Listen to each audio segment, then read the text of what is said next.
Good morning. I'm Chaplain Tony Cech here with another edition of Water from the Well. One of the hardest things for us to grasp as human beings and to understand when life is hard is where's God at in the middle of all of it. As human beings created in His image, as human beings created with the capacity to think, to reason, to feel, we want to make sense of the world around us, especially when life's hard, especially when we face events or challenges that just change life, or uncertainty or disaster.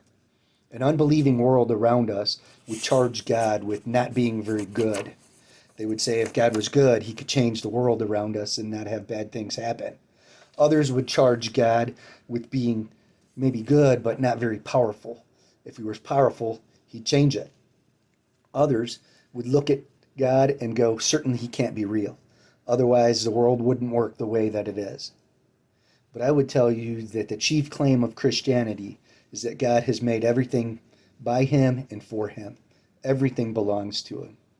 Another chief claim of Christianity is that God does incredibly love us.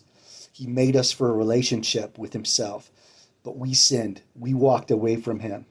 Like rebellious teenagers, we've told God, no, God, I'll figure it out on my own. I'll do it myself. Don't tell me what to do. But yet, the scriptures, the Christian scriptures, say that God loves us immensely. We come off the tails of Easter here, where we've celebrated the death, the burial, and resurrection of Jesus. There's a passage in Romans that tells us that God demonstrates His love for us in this, that while we were still sinners, Jesus Christ died for us. See, He was crucified, He died, and He was buried, but He rose again as a demonstration to us that He loves us. The world is haywire. The book of Romans talks about how all the creation groans, waiting for what's going to be revealed, waiting for a day when God will redeem the broken world that we live in. We ask where God is. God's near.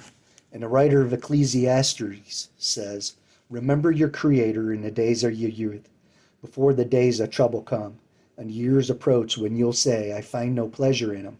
Before the sun and the light and the moon and the stars grow dark, and the clouds return after the rain, when the keepers of the house tremble with age, and when the strong men stoop, hunched over, when the grinders or the workers cease because they're few in number, and those looking through the windows grow dim. He goes on and he talks about how at some point people go to their eternal home, and mourners go about on the streets. He says, remember Him, talking about our Creator, before the silver cord is severed and the golden bowl is broken, before the pitcher is shattered at the spring and the wheel broken at the well, and the dust returns to the ground that it came from, and the spirit returns to the God who gave it. We want to make sense of the world that we live in. I would tell you God is near. He's always near to us. C.S. Lewis, in the book The Problem with Pain, said, we can ignore even pleasure, but pain insists upon being attended to.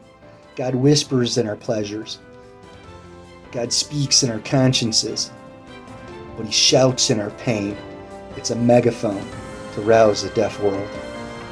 God's near.